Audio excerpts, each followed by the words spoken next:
Дінтанушы ретінде айтайын, дәстүрлі деген сөз ол бұрыннан қалыптасқан өзегі бар, негізі бар деген сөз да.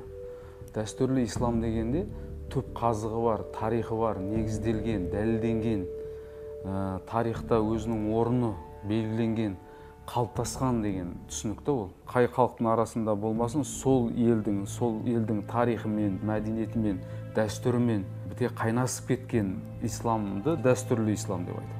Біз деструктивті емеспіз, біз неосәләфи деп жалған сәләфи емес, біз шынайы дін ұстанушыларымыз деген көзқарасты алға тартып жүргендерді естіп жүрміз ғой. Бірақ оларға мен айтарым, мысалға, кезінде біздің мемлекет оларға дұрыс қарады. Бірақ олардың әрекеттері, көзқарастары қоғамда біліне бастады. Мысалға, алдымен жеке тұлғаны бұзды.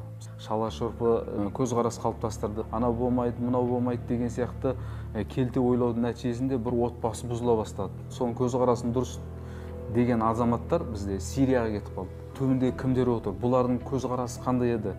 Деген сияқты мәселені анализ жасаған кезде Мұхаммед Абдул-Ваххабтың көзқарасын ұстанушылар болып шыққаннан кейін бізде ол қиратушы деген көзқарас баға беріле бастады. Міне, яғни бұл жерге бір қарап христиан бағытын ұстанушылар немесе ислам бағытын ұстанушылардың ішінде басқа да жамағаттардан кеткен жоқ. Мұхаммед Абдул-Ваххабтың кітаптарын оқыған азаматтар кетті. Ақыл жұмсамаймыз дейді. Құран мен сүннада қалай келді, біз солай қабылдаймыз дейді. Бұл ең қауіпті нәрсе. Ең қауіптінің қауіптісі. Неге қауіпті?